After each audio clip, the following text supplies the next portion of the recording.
Good. Saturday. It is Saturday. It is Saturday. I mean, like I know people are going like, "Wait a minute, where have they been this week?" It's been a different kind of week. It's been a different kind of week, and I love it because we're able just to flow with it, and Yeah, life is life, and everything is not going to be the way you expect it to be. So, all the time, exactly. Which kind of goes right along with what we're going to talk about today. So, this is the beginning of our podcast, and we are so excited to share and spend some real quality time with people. And hmm so, today we want to talk about your nonprofit is your side hustle. hmm yeah. I thought that was so cool, but I think people need to understand what are we trying to say. So, take it away, Vannessa. Tell them what we're trying to say. What we're telling y'all is this. What we're talking about is that, people, they get their 501c3 in their hand. They're like, hey, I got my 501c3. I'm going to get money instantly. I'm going to quit my job. I'm going to use all of the resources in my bank account, family, because I am getting this business off the ground. And what I want to say is that as you're building your nonprofit and you're getting your 501c3, your nonprofit has to be your side hustle, not your main hustle for your bread and butter. Yeah, A lot of times we quit our job and we get our nonprofit because we want to do for better good, and we should, because we love what we do. It's our purpose and our passion. But we have to stop and think about home first. It's like, who is relying on you for your income? Who's relying on you? Do you have elderly parents? Do you have children? yeah, Are you the primary breadwinner? yeah. Please don't just go and quit your job or start acting funky because you got your 501c3 on your job, right? Right, right. Well, and I think also, like let's just start right there with that point. So a lot of times people think, like I want to start a business, and they take the steps that they need to in order to start a business. And I know everyone has heard this before. It takes money to make money. And when you run a nonprofit, I think that is quite evident. hmm So, what's the easiest way to make money to help your nonprofit? And the easiest way to do that is to continue to do what you've been doing. Right, right. Yeah. And then Right. invest in your nonprofit. Yeah. Yes, and you have to be. You're the first volunteer. You're the first donor, right? And so, in order to be the first volunteer and the first donor, you have to have resources. And so, you can't expect people to be your first donor, your first volunteer for your nonprofit, for your idea. And that's one of the things that I see a lot is, so people get their nonprofit, and I hear this a lot. It's okay. How do I get money? I'm online, and they've thrown up this donation button, and they've thrown up, it says donate to my organization. It's like, well, why? Right. Right? Right. Right, right. And so when it comes to hustling, it's when you talk about a hustler, a Right. hustler is out there hustling. They're doing a lot of work, and they're doing it themselves, and they are getting it together. I remember when I started my nonprofit, girl, I was a hustler. Yeah. And back then in the day, I really don't even think we really use that term as a hustler, but I was hustling. I would work my full-time job during the day.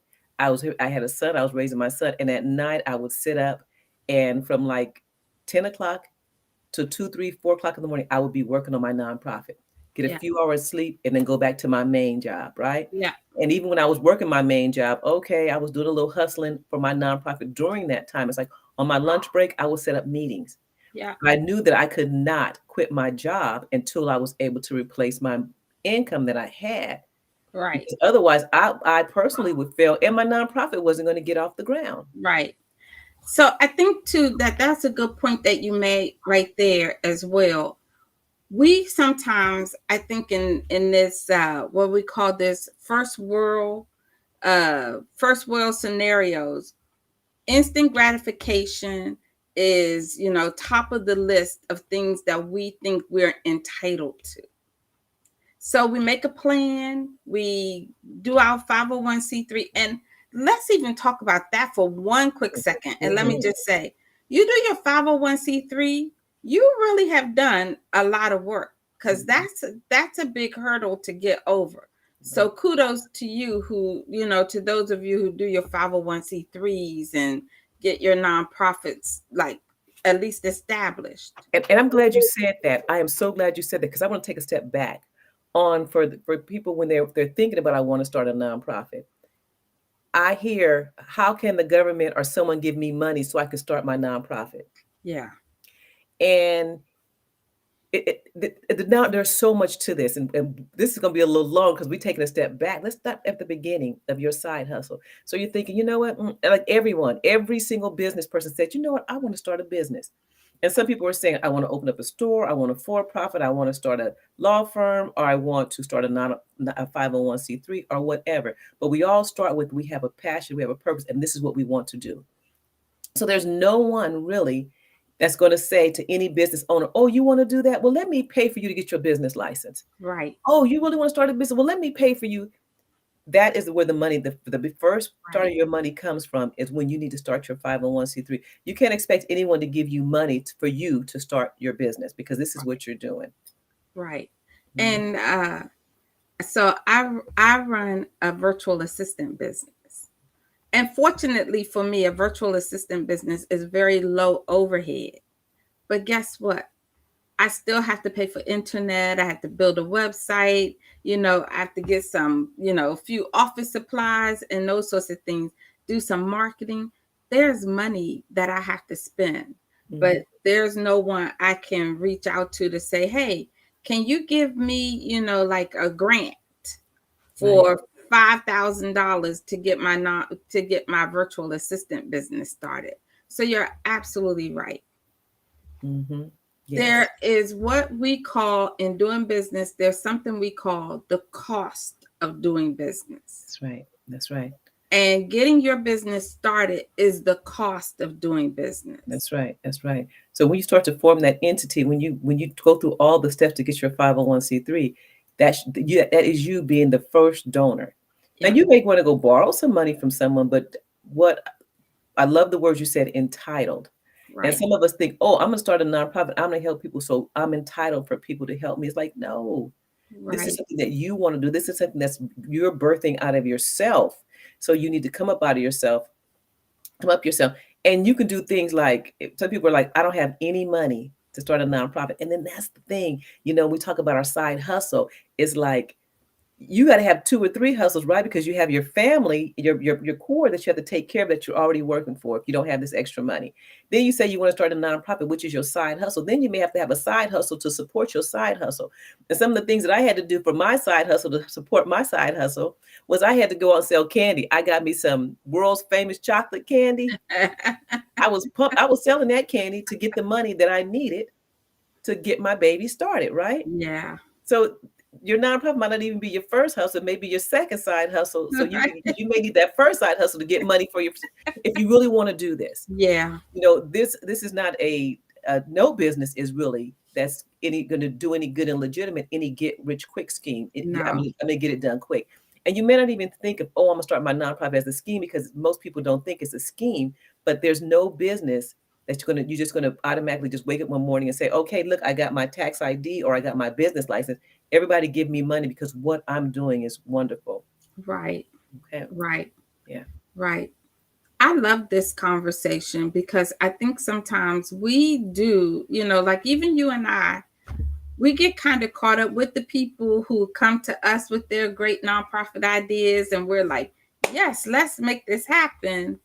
And now I think that, even part of our due diligence for them is to say, how are you going to afford to keep this going Mm. until you get it off the ground? Right. Right. And you're absolutely And not that we're going to stop anyone, like we're not policing you, but it's like it's a good big sister question to ask to help you to think through these things as you're starting to get your nonprofit up and running.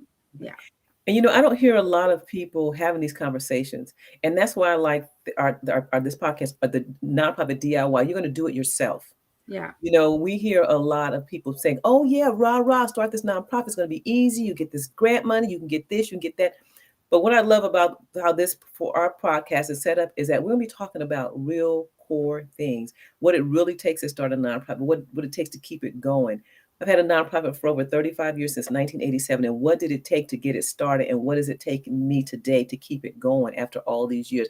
And these are the things that people need to know, the real about starting and building a nonprofit and doing good. It is wonderful to do good. It is Right. wonderful, but it's your hustle, right? Right. When you're first starting, it is a hustle. And you may hustle for 1 year, you may hustle for 5 years. Right. You know, there's some people that still hustling after 10 years to get their nonprofit off the ground. Right. Right. And that is another good point to make too. We're taught as kids not to compare ourselves to others, and it's really hard to do, especially if you are a sibling. Hmm. You can't help but to compare yourself to, well, why did she get that and I didn't get that, or whatever. Everybody's business is going to look different. So don't sit and compare your business to somebody else's business, or even expect to have what someone else has, Hmm. you know, Yes. because each business is different. Right. And your hustle with their hustle. You know, I had a lady when I was building my nonprofit, they was building theirs too, right? And they were like, well, I'm doing all this and I'm doing all that. And we were all hustling. And fortunately, I was one that was more successful, right? And but we were all hustling. So you can't expect your hustle to be like someone else. All our hustles are the same. So while Right. they're like, I'm hustling during the day, well, I hustled all night long when everybody's still sleeping, I'm up hustling, right? Right. And so you have to look at what you're willing to do. You know, sometimes like, oh, I'm so tired. But then when things that I didn't do when I was doing all that hustling, it was I wasn't taking care of myself. I was working my job. I was taking care of myself financially, right? Because I knew I had to do that. I needed to keep a roof over my head, by my son's head, and food in our mouths. But I wasn't taking care of myself mentally and emotionally and physically, right? I wasn't working out. I wasn't meditating, which has taken me years to learn how to meditate. And I'm just getting that meditating now, which I wish I would have known it throughout the whole process. You know, I wasn't eating right. So there's things that we need to do as we're doing our side hustle. And there's so many things that we could do while we're doing our side hustle to help us build so many different things. What you mentioned was you're like, you know what? When I'm doing my business, I got to get my website up, right? And that's something can cost you pennies on the dollar. Yeah. You don't have to wait till you get somebody to give you money. And I'm going to be honest with you. If you don't have money to get your 501c3, if you don't have money to get your website, if you don't have money to start your social media, I wouldn't recommend you starting your nonprofit right now. I would recommend you saying, okay, I'm gonna put this on the back burner. I'm gonna make sure I get enough money, because one of the things that we do when we get our nonprofit status is we get out there and we start telling people, oh, I'm a nonprofit. No, you're not. You got a piece of paper that says you have a 501c3. Right. You're really you have a legal formation, but you're not an entity yet, right? Right. And what you don't want to do is get out there and start telling people in the community that you're here, this is what you do, and you have this whole long list of things that you say you're doing. Yeah. You're not doing any of them. You Yeah. start losing credibility. And so one thing, as you're doing your side hustle, you have to really think about, how am I going to do this? Because I got to get people to know, love, and trust me in the process. Yeah. And you have to, and that takes time to build that. So you may get your 501c3, and that side hustle may just be, I'm just going to go to a couple of meetings and just sit. Even before you get your 501c3, I would just go to the community and just sit and survey and see what's going on and Yeah. start building relationships. Yeah. Right? And that right there, it could be the first tiny part of your hustling for your nonprofit, is getting out there in your community and seeing really what's going on. Yeah. And also that helps to, because there'll come a point in time when we'll talk about grant writing. And you need to know the people you're serving, like, whatever it is, about yourself very well. I like that Bible verse that says, a man will look at himself in the mirror and then turn around and forget what he looks like. But Hmm. it's like you want to remember what you look like. So when, your doppelganger shows up in front of you, you go like, oh my gosh, you look just like me. Yeah, yeah. Because you know what you look like. But that's also how you need to be about your audience that you're serving. The people who are in the community that you've decided you want to reach out to. You Hmm. need to know them very well. So that's an excellent way to get to know them. Mhm. Start becoming a part of the community, joining community activities, hear what the community is shouting about that they need the most, Mhm. Mhm. awesome. Yeah. That's awesome. Yeah. Yeah. And so, and another thing that could be really good when you're starting as this being your side hustle, we talk about that second side hustle. While you're working your job, if you don't have experience or know what's going on in the community, you may want to volunteer for another organization, or you may want to get a part-time job or a sometime job at another organization so you can see what it's like and what it's doing, especially if you don't have any experience in the That's a good nonprofit point. arena. And I know I've worked in the nonprofit arena a lot for doing various different things, and so I was able to see what they were doing and get my building my feet wet as I was doing it because I didn't just get my nonprofit status and be like, "Booyah, I got my nonprofit." It took me years before I was able to really get my foothold and get it off the ground because life happens while Yeah. you're living, right? Yeah. And so sometimes while you're living and you're hustling, you got to put that to the side, put your side hustle to the side, and really focus on your main thing. So what I really want to encourage people to do, and Antoinette, I know you have stories when you started your virtual assistant business, you were still working your job. Yeah. So you didn't just say, "Oh, okay, I'm gonna be a virtual assistant. I'm going to quit my Yeah. job." And you have to get customers to know, like, and trust you and want to work with you, Yeah. right? And that's the same thing. And I think what we do which is a misnomer, is that a nonprofit as we talk about, it's a business. But the difference between a nonprofit and a for-profit is the tax status. Yeah. But you still have to do the exact same Yeah. things you need to do for a for-profit. The difference is the money, where the money's coming from. You can get money from donors or you can get money from investors. Right. Investors usually invest in the for-profit, donors for the nonprofit. It's like, how do you get donors? And getting donors for something that you don't have established is hard because Yeah. at least with the for-profit, they can say, "Hey, if you give me X amount of dollars, this is what your return on your money is going to be." Right. As getting donors, there's no return on their money. Only they thing that they can see is that your organization is going to be doing a great job. Yeah. But if you haven't established anything, but you got a piece of paper, so many people got a piece of paper that says they have a nonprofit or they have a good idea, people can say, "You know what? Oh, that's a good idea you have. Well, can you give me money?" No. I Right. can take my money, I can give it to the church because I see that they're doing something more than just having a piece of paper. So it takes a while to build your nonprofit. So please, please do not think that as soon as you get your nonprofit status, that some people do it, that you're going to automatically be able to quit your job and you're going to be able to get money instantly and start building your nonprofit and Okay. work your nonprofit. I'm sorry to talk over you just that Okay. second, Vannessa, but that's a very good point. That when you get that status, some people are able to just quit their jobs and jump in. I bet if you survey those people, they have banked enough money from that first job, to be able to support this side hustle, to Mhm, now make this side hustle their main thing. mhm, yes. They've banked enough money. So you're absolutely right. I started my business in 99 and I worked a part time job. I worked actually two part time jobs and I did my business part time. And then one day, just like you said, my business grew enough that I didn't need the second part-time job. So I left the second part-time job, kept the main, kept the one part-time job and started growing this business to the point that I actually converted one of my last part-time employer into a client Okay. and converted them into a client. And then that was when I jumped into this both feet. But business ebbs and flows. Mhm, So when the economy is great, my business is awesome. As soon as we get a little bit on that shaky downward slope, my business starts to feel it.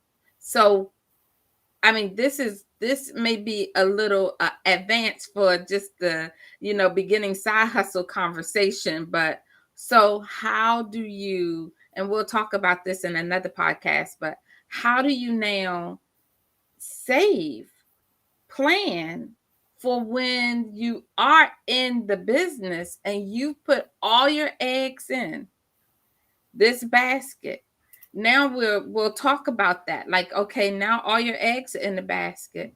How Mm. do you plan and keep this thing afloat Mhm. when the economy or the funding starts to, become questionable? Yes. So, Yes, because I remember in 2009, was 2009 when the crash hit. yeah, A lot of nonprofits, they lost money. I know our nonprofit had a line of credit with the bank. The bank's like, "Thank you, we're taking this back." And everybody tried taking everything back. It's like, "Okay, what do we do?" You know? yeah, So when you're thinking about and you're starting your nonprofit, you have to have a plan.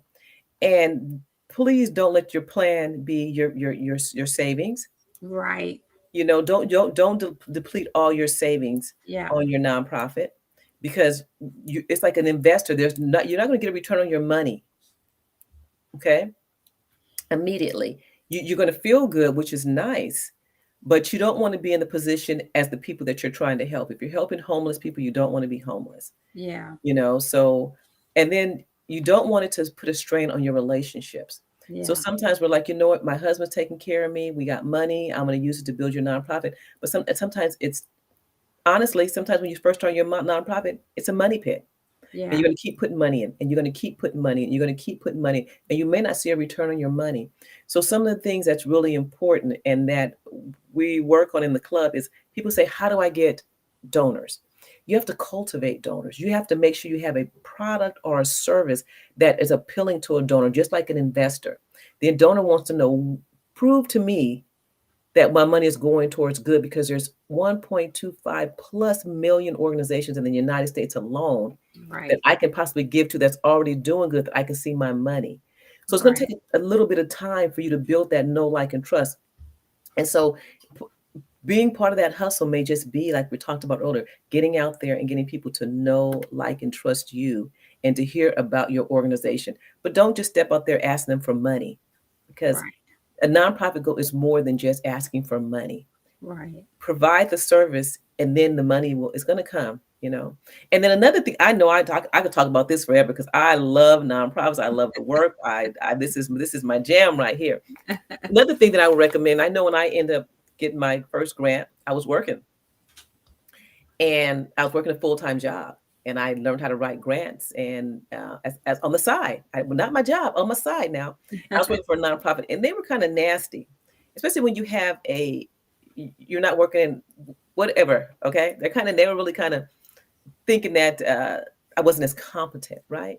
So they would never give me these big assignments. So I was like, cool, I didn't want it anyway, because I'm over here and I'm doing this, and they're a nonprofit. So I end up leaving and wrote a grant. So nonprofits always need grants, right? So after I left and my nonprofit started growing big, the president of the company reached out to me and he said, well, why didn't you tell me you had these skills when you were here? We really could have used you. Can you come? No, right? But what I could have done, and what you may think about doing, is this. If you want to learn how to write grants and you're working for a nonprofit, go to them and say, I would love to learn how to write grants and be a part of your grant writing team. Okay. And then depending on the relationship you have with them, one of my employers knew that I was starting my nonprofit. And the president would let me come and talk to her about it. This is another job, not the one that said, well, you had these skills, right? And she would let me come and she would talk to me about it because she's the one that started her nonprofit. So she kind of took to me. But you can say, you know what? I would love to write a grant. I have this nonprofit on the side that I'm working on, and I want it to grow. You can be very transparent with. So I would love to write grants, and I would love to write my organization in as a partnership with your organization, because this is what I do. So you're writing a grant for them, and a little bit of the money is going to go to your organization, which depends on the relationship that you built with them. But you want to be I'm transparent. I'm gonna stop Vannessa right there because Vannessa is getting deep, y'all. I'm and sorry. and I'm gonna tell you that right there was a gold nugget. If you didn't catch it, you better, like, write it down. That's a gold nugget. But we're gonna cover that in a later podcast. Yes, we are. The things that you can do. We got some nuggets. I'm Yeah. telling you guys.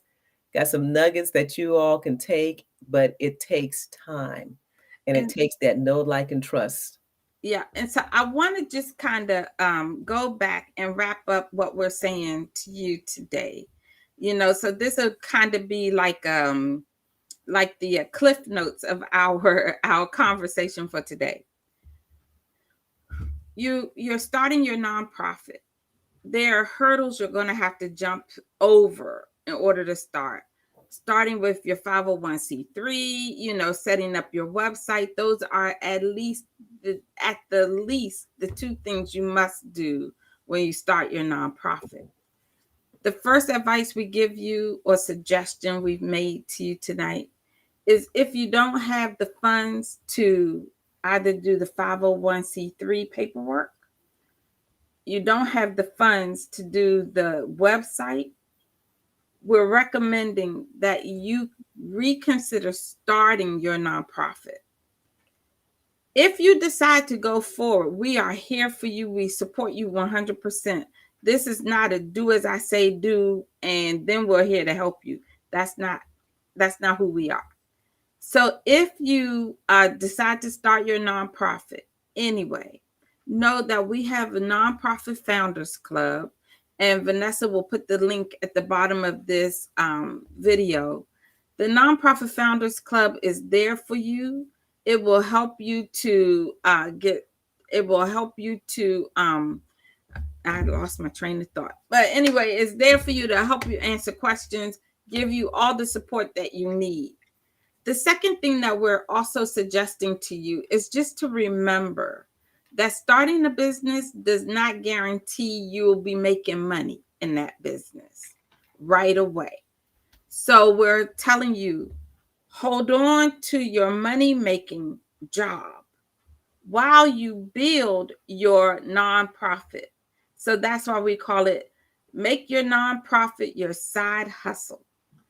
Do what you have to do. You heard Vannessa give examples of, working full time during the day, getting the work done she needed to take care of her family, and then spending her nights and early mornings working on her side hustle. And now you can look at Vannessa, and you can see Vannessa is the poster child for it works. She did that side hustle. She made that nonprofit her side hustle for several years. And then she was able to transform that baby into it being her main thing. 30, what did you say, Vannessa? Like 33 35 years? plus years since 1987. 35 plus years. I stopped Yes. counting because the more years I count, the older I start aging myself. People like, she's what? No. Right. So we just are encouraging you that, there are tools, there are people, we're here for you, to help you to get your nonprofit off the ground. But we're also encouraging you to don't throw don't just throw yourself completely into your nonprofit and think, oh, I got that paper, I'm now a nonprofit, the money is going to come.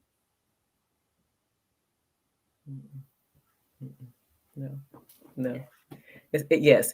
And think of things that you can do, think of things that you can do, but don't put your stuff. This is going to be a very challenging, rewarding journey. It's going to be rewarding, depending on how you internalize it.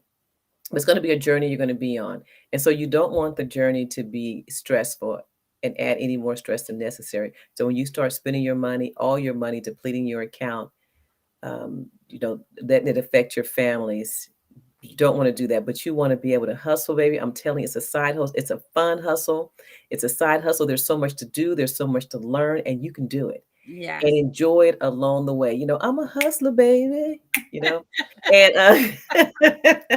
and it's good because you're going to be helping people, and you're going to be teaching people what they need to do to get their lives and better. And that's what we want to do. And that's what I want to do. I want to take all my years of experience and show you how to do it. But I want you to take the baby steps. Don't just jump in, because so many now I look online, and because I love nonprofits, I look online at the IRS, and I see all these new nonprofits close, or they get their 501c3 revoked.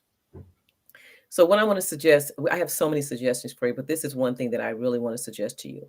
Whether you did the nonprofit paperwork yourself, whether you had someone else to do it for you, go back and learn what it's all about because you want to really understand the legal mumble jumble. You don't want to be shaking, driving your head. You be talking about what, and you don't want to get out there and do things wrong that you shouldn't be doing as a nonprofit.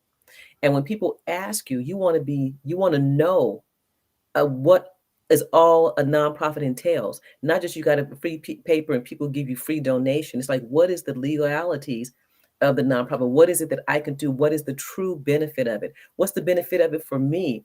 What's the benefit of it for my board? The board is so powerful. So I'm not going to get into all of that here. I'm excited about the new podcast. It's called Nonprofit DIY, Do It Yourself. A lot of times you're going to be hearing from Antoinette and I. Sometimes you're going to be hearing from me. I'm just going to give you snippets. Our podcast is usually 30 minutes to an hour long. We're going to have guests on here sometimes because we want you to learn, and it's going to be talking about technology, your board of directors, your books, your QuickBooks, your financial books, whatever books you're going to use to keep everything legitimate. So there's going to be so much that's going to be on our podcast, and we're excited that we're able to do this.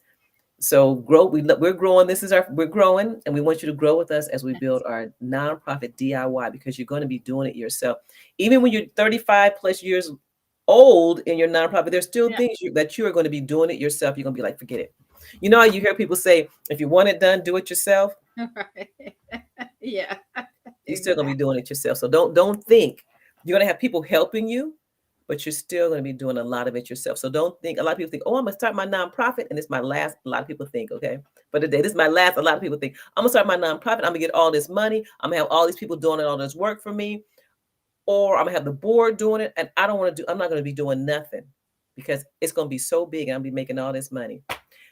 You can make some money though. You can make money. You can get a paycheck. So anyway, that's another story. But yes. I go on. Vannessa keeps giving away all our goodies. All right. So we enjoyed spending this time with you. Enjoy the rest of your Saturday or Monday or Tuesday, whatever day it is you're listening to this. Enjoy the rest of your day, and we'll be back next week. Yes, and if you look on the link, I put our Facebook group. It's called Nonprofit Empowerment. It's a free group. Come on in and join us. We'll be talking about different things, and let us know what type of things that you would love to hear on the podcast. Some of the things I'm going to be doing at the end, and I wish I had. Let me see if I can pull one out real quick. I'm going to ask Antoinette a question.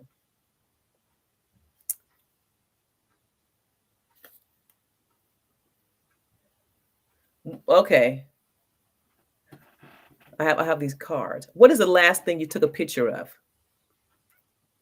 I'm sure it was probably myself. We did my husband and I went to we live in Maryland. We went to the Maryland Chicken Wing Festival, and we were encouraged by the band. We were listening to a local band play, and we were encouraged by them to take a selfie with the band in the background and then hashtag them on Facebook.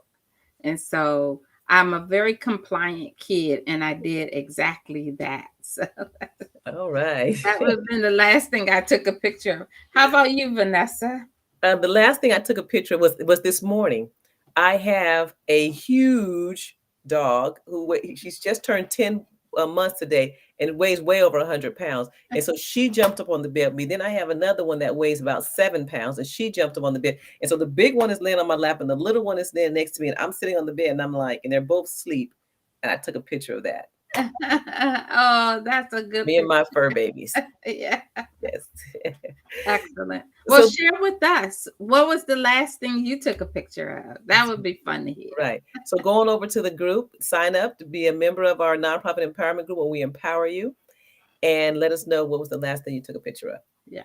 So thank you, and we will see you on our next podcast. Yeah.